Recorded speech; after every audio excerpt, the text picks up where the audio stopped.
Okay, good morning. Welcome to this LMI UK LinkedIn live event. Apologies, we just had a slight technical error, so a couple of minutes late going live. But welcome, we're here with, let me put the names back on the screen. Myself, Nick Howes from LMI, Dr. Thomas. So, Thomas, introduce yourself. Tell us a bit of your story, how you got to be here and involved with LMI from a leadership development and coaching point of view. Yes, thank you, Nick. It's an honor to be here with you today. Yeah, this story, if I try to squeeze it into a couple of minutes, goes so that I was born in Estonia. I in my teenage years, I got under influence of some very close people who introduced me to people who then were involved in medicine, in cardiology, and then I decided that I desperately want to become a doctor. And yes, it was many years ago now, 1988. I graduated from Tartu University in Estonia, and then I did my postgraduate training in Finland. It was very, very good training. I did internal medicine and cardiology, and then worked in intensive care. But Finnish people were very, very serious workers and hard workers, and then I got an opportunity to move to Sweden to work together with one of my mentors and friends. And then from there, my journey took me, interestingly, to Sudan to work in hospital, Italian hospital, with cardiac patients. And during this time, then I applied for the post, because this came available via NHS job site, to become a consultant cardiologist at Norfolk and Norwich University Hospital in the UK. And that then started my journey here in this country. I transitioned into quite intensively into leadership role, being the head of the department for 3 years. And during this time, I discovered that actually I don't want to continue as a leader in the NHS in this kind of leadership structure and context, but I discovered some superpowers coaching, and then did also inner MBA training and team coaching training, and then slowly grew to the point where I realized that actually this is something I really burn for and want to do more. And at the same time, as you might also know, that when you're a high achiever, then people tend to put more and more things on your shoulders. And slowly I then transitioned towards almost being close to burnout, and that's not a good place to be. So that then culminated in my resignation, because I thought that if I want to create value for this organization as the NHS, then I need to be independent and do it outside of the organization, and work with leaders and my colleagues, peers, and executives. And this is where I am. And then I decided to join Leadership Management International UK team. Interestingly, this was a kind of networking event, because I found this job on LinkedIn. And here we are together. And then that led to taking efficient personal productivity course also, and some other activities. So this is where I am at the moment, and I'm a kind of a product of stress and overwhelm, and this is very close to me, this topic, because I have always been a person who has tried to be a little bit contrarian, to take a critical view on things.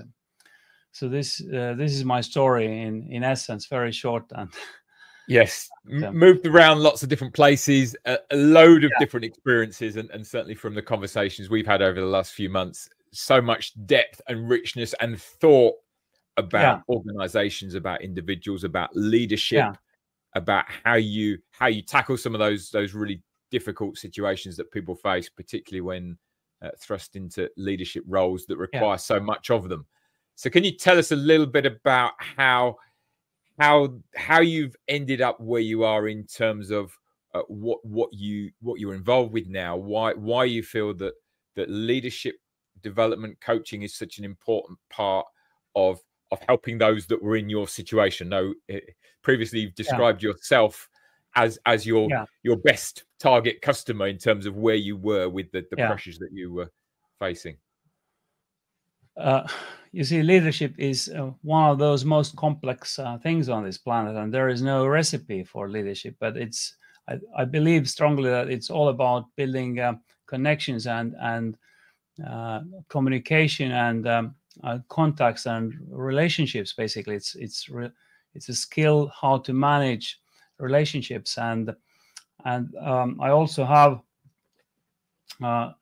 some skills which I've developed recently, like emotional intelligence assessments, and then this together with structured thinking and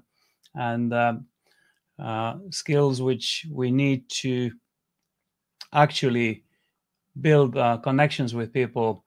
These are crucial, and the power of this is that it is a multiplier. If you are a good leader and actually empowering your team members, then this all kind of translates to 10 to 25 to X time better results. And in healthcare, if I could have a little impact to humanize healthcare leadership, that would translate into better patient care and overall well-being. And that's something where this stress topic links in, so that this is one of the tasks for us as organizations, because burnout is not an individual problem, and we can't solve it with doing more yoga classes or taking Pilates lessons or doing mindfulness practice on your own. It has to be solved via organizational systemic approach. Yeah, and I think it's just a comment on that. I really like that. It's often focused on the individual, and of course, there are some things that individuals need to do when they're facing those sort of situations. But this recognition that it's systemic, we're often products of the environment, the culture, the organizational situation we find ourselves in.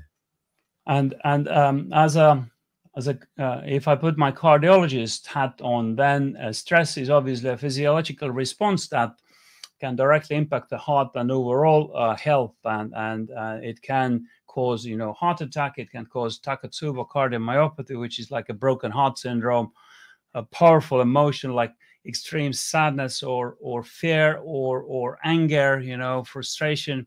It can cause then full range from heart through, let's say, diabetes, insulin resistance, everything related to stress hormones, up to mental health problems and chronic problems, which basically knock off people from their journey. And there are so many elements. We could talk about this the whole day, but basically, I think it's important to recognize the main symptoms. And often people, if you develop your self-awareness, which I think is the power skill of this century, then you might be able to just start to read your body and mind them more in detail. And often people think that their mind and body are separate. They do different things, but actually it's all together like an orchestra, and all the instruments, violins and cellos and so on, they must be in tune. And if it is out of tune, then something happens. And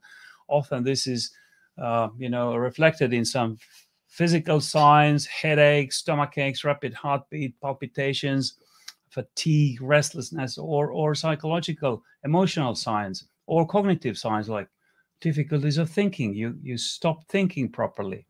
And interestingly, during COVID, I noticed that some people also in my team, they started to like firefighting, because you firefight, you're busy, you do not need to think, you just do your thing.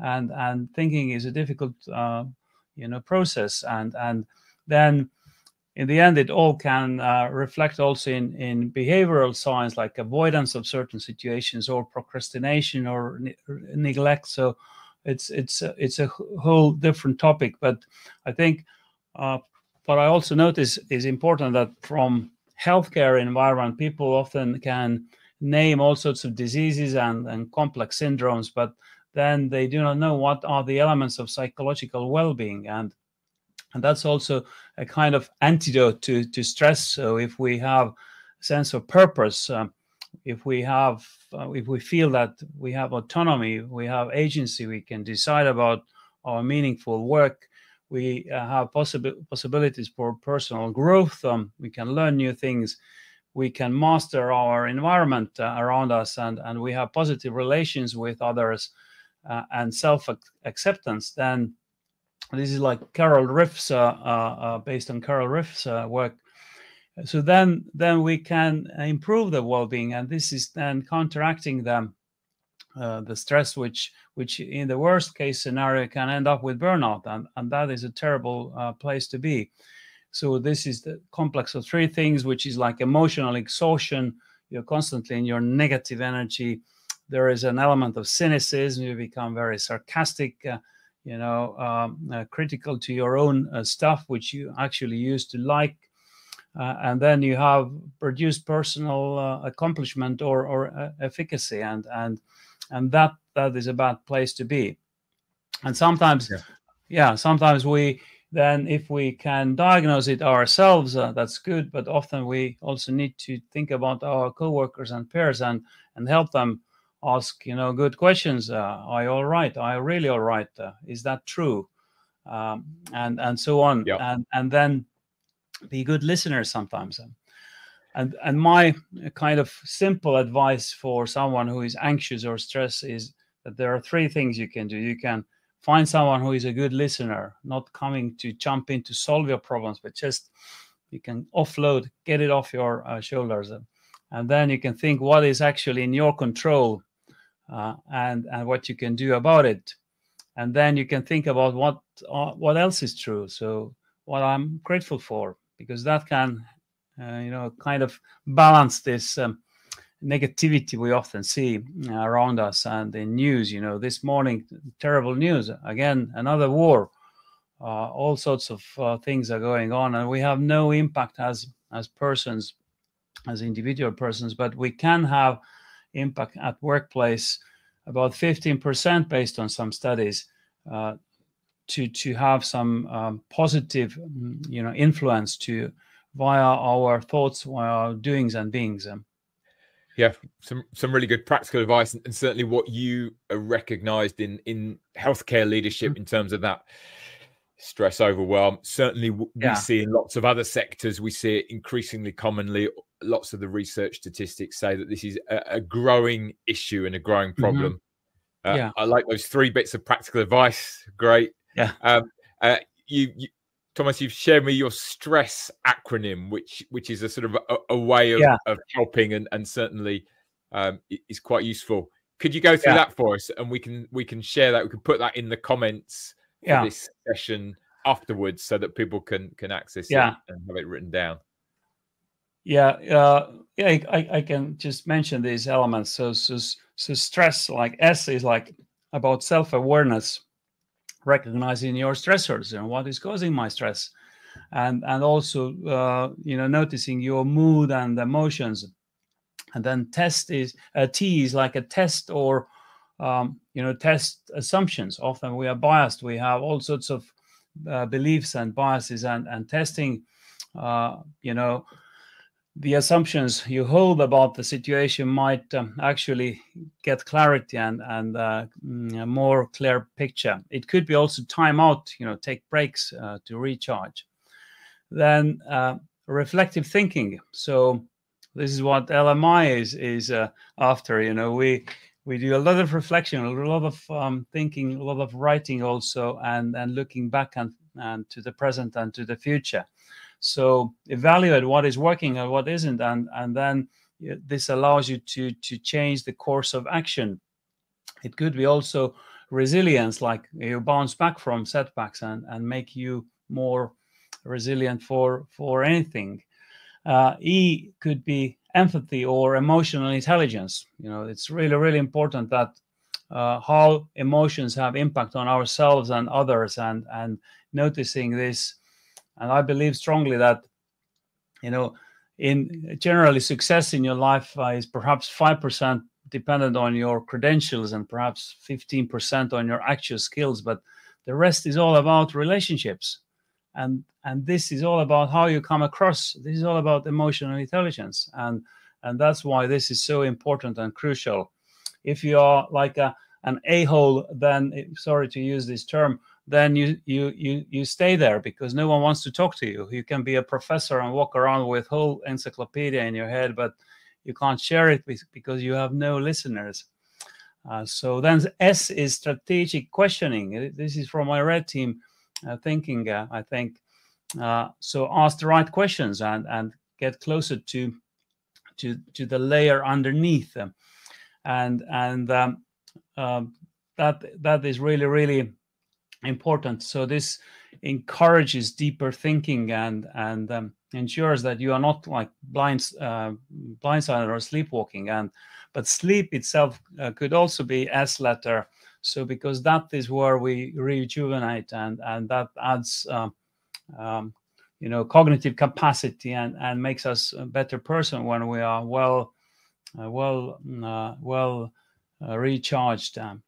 And then the last S letter could be either schedule and prioritize, like from LMI practices. And so you plan your tasks ahead, you get clarity in what is important, where is your deadline, and then that sets you up for success. But it could be also support. So seek help when needed. So that's in essence my STRESS acronym. It's good. We'll put that into the comments so people can see it. It's helpful, and certainly, and the picking up on the first S, so the last S around schedule and prioritize and organize. It seems so incongruous when you're talking about all of those physical, emotional challenges, about systemic overwhelm, pressure. Actually, say getting yourself organized, getting things under control. Being clear on your priorities. And we see that time and time again. It makes such a big difference because suddenly people can get their head above water a little bit. And so whilst accessing all the other support that's available, that is so important. Thomas, we've had a question in the comments from Ilona who says, what are the key things important for healthcare leadership in the UK in the next 10 years? Would you like to have a comment on that? That's how to become more coach style, asking questions, empowering people, not stopping micromanaging. Swapping all managers to coaches might help, but it's a bit, I'm saying it with a little sarcastic element now, but actually really, so we needed some sort of leadership revolution. So there are all sorts of organizations in the UK working towards that, producing studies and all sorts of materials, but something is not working, and that something is this top-down dictator-like leadership style, which if someone would come to you, Nick, and say that, Nick, we have this strategy here, so you have to do A, B, C, D, and then Nick looks at his plate and thinks, oh, I don't like it, I think it's wrong. The other approach, Nick, we have this big challenge here.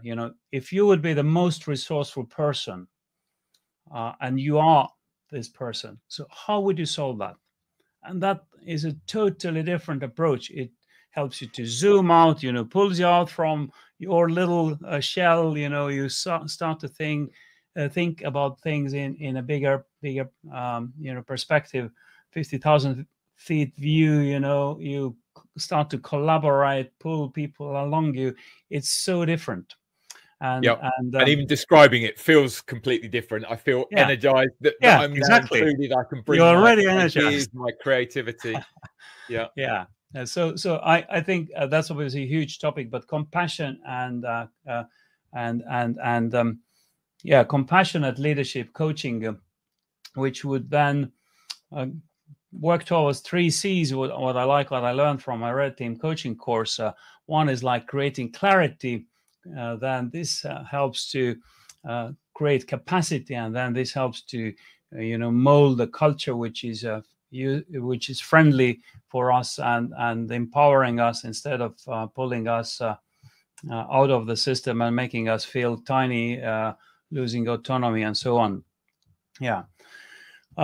Just one thing I wanted to highlight, some mindsets or shifts in mindsets, what might help also people who are listening to cope with stress, because stress is always, it's going to be always here, and actually how to become comfortable with this VUCA and hyper connected world is one of those key skills. And one advice would be that to see stress as a challenge, not as a threat, and think that, what is this stress telling me? What is this stress trying to teach me? And this mindset can shift your body stress response also, and actually becoming more productive and boosting focus and resilience. Then there is also this element of growth. Stress is a growth catalyst that, if you are sitting in your comfort zone, probably not much will happen. You can watch Netflix on your couch, but if you step out from your comfort zone and embrace this little bit scary situation, then you can grow and actually achieve a lot. And then not all stress is negative. There is also eustress, which is positive stress, which is kind of empowering, giving you more catalyst and fuel to do your thing and energy. And often, there is one thing I also would like to mention, is that this gap and gain thinking. So if you think about I have this goal on the horizon, I want to become a whoever, executive leader, good doctor, good husband, whatever might it be, and it feels like it's so far away, then you become kind of frustrated about that. But if you look where are you coming from, often that is much more kind of empowering, that you actually have done a lot of changes already in your life, and you are where you are. So that is more boosting this kind of positive direction. And then also, often we cannot control the outcome actually, but we can make the process, the journey, enjoyable, and actually doing these small daily little steps and making it pleasant, and because outcome can be uncontrollable, it can be dependent on so many different things. But if you do your thing, do your best, then that can help. Sometimes then there is something I would call the power of yet. So because we have often very high expectations on ourselves, and then you might think that, I can't do this, I don't have these skills yet. But you can say, I can't do this yet, but I'm working toward it. I'm a work in progress. In any interaction, you enter interaction with someone, you think that, okay, I'm a work in progress. It's not your fault. It's not my fault. So you're right, I'm right, because we often see things from different angle. From one angle, this is like a rectangle, but then if you turn it around, it is like a circle. So both are true, and therefore this kind of seeking perspective and perspective of others, asking others, do I have blind spots here? What do you think? Very much so. Humble. Yeah, emotional intelligence skills, relationships, social skills. Again, this is why that style of leadership is so important. A couple of comments just to refer back to Ilona's follow-up to the statement: servant leadership ? And I think what you've been describing is very much that empowering, coaching, servant leadership style. Which is great. Leader is not a title. Leader is the one who helps others to become better, and asking a lot of good questions. Sometimes the best leadership is to be silent. And there were many situations in my leadership period when, people ran to my office and then came up with a awful, terrible story. And then I didn't do anything, actually. I just validated their concern and listened to them and made a little note on my to-do list, and then they said that, oh, you are the best leader. So it can be so simple, and we do not need to know always. We can't know everything. We have to ask our people to come up with their own information, their own knowledge, power, power of their skills. So it's something which is really important. Yeah. Yes. There's another question. So from Narendra, how would you advise to deal with jealous and negative colleagues? So as a leader, how would you advise to deal with jealous and negative colleagues? Yeah, this is something also related to, taking the responsibility as a leader to talk to these people and listen to them and see what is in the background. Just be a really good listener. Use coaching skills. Use your leadership skills to have impact on these people and challenge their thinking. Often, we have something I call foggy windows, and then coaching can help to clean them, to help them. Yeah. Yep. It's good. Yes. In the time we got that's a question again that could be expanded for hours, but a good simple question. We're coming towards the end, Thomas. So perhaps it would be useful to make a comment on, so with the journey that you've been on and all of those experiences, early on in your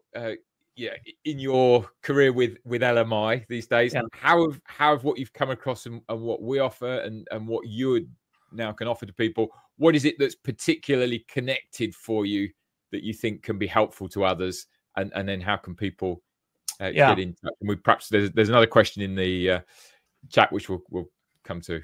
Yeah, I believe that I was a time optimist, and I'm still quite often, but I'm getting slightly more time realist now. What is time? People say time is money, but time is actually our lives. The time you invest your life into something, and during my journey, I've always been interested in productivity, and somehow everything what LMI provides, the concept, the framework, it all the little pieces in my head of the puzzle fell into one place. And what I like especially is it's not just, teaching you another skill you can read from some books, like a horizontal learning, but it is like a vertical learning. It puts it all in a huge, bigger jar or jug. And what I like is this quote from the leader of this company saying that, knowing and not doing is not knowing yet. I think this is really, really deep, and I every day borrowed from Confucius or something like that. Yes, Confucius. To know and to not do is to not yet know. Yeah, and the LMI, what I like is that how they apply it into your daily life. All this creating little habits, little routines, and habits become routines become rituals, because you put your emotions on top of that, and that is all super powerful. So, and I have turned into a better person during this summer because I did this efficient personal productivity course to get access to the teaching programs and to be one of the trainers in this company, and I like it.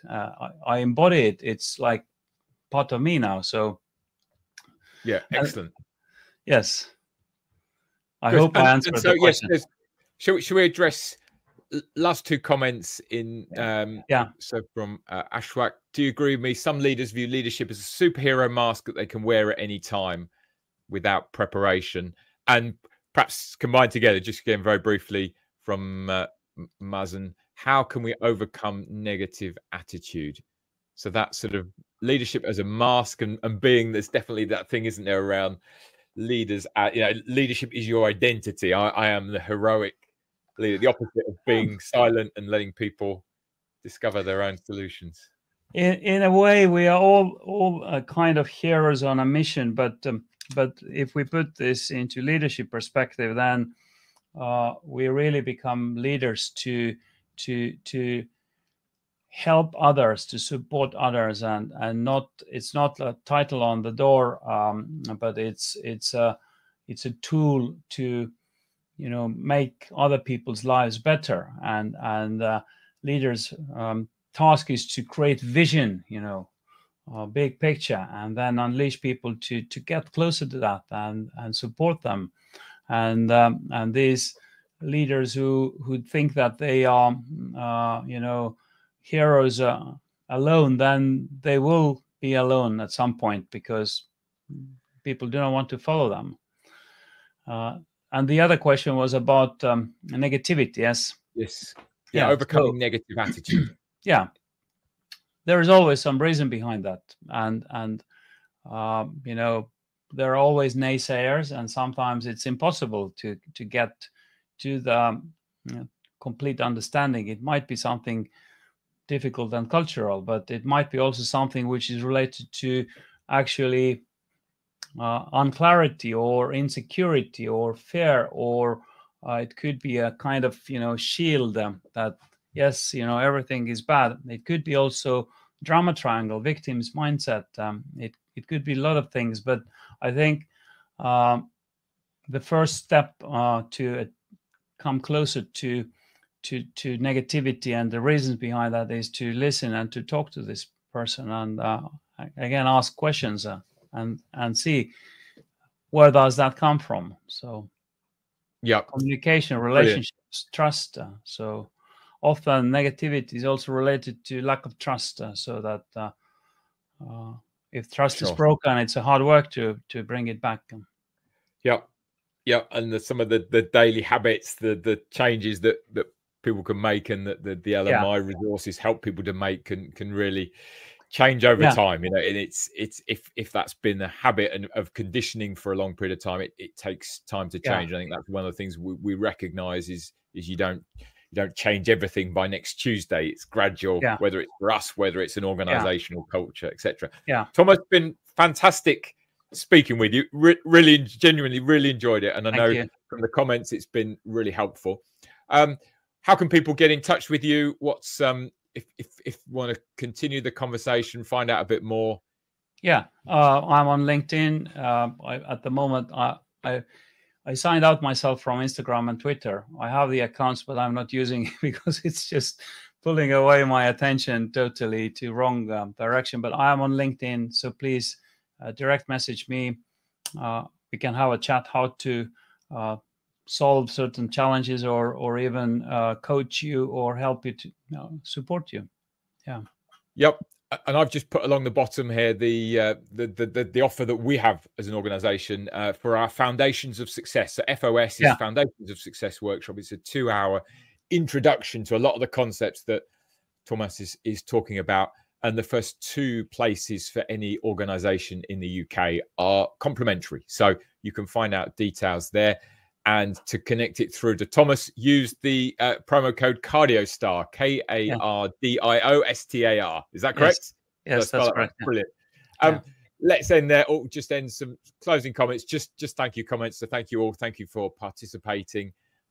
Anybody watching it on replay, I hope you've enjoyed that. We've certainly enjoyed this conversation, and we'll do another one of these very soon. And certainly connect and follow Thomas if you'd like to hear more of his wisdom. Yes, fantastic. Just all the things you've done that brought together the places around the world that you've worked, the experience that you've had, makes listening to you very, very valuable indeed. Thank you. Thank you, and I'm humbled because of that. It's a privilege to be part of this, and thank you so much for listening. Thank you for using your valuable time, 30 minutes of your life, being here with us. Great. Thank you all. Bye-bye. Thank you. Bye.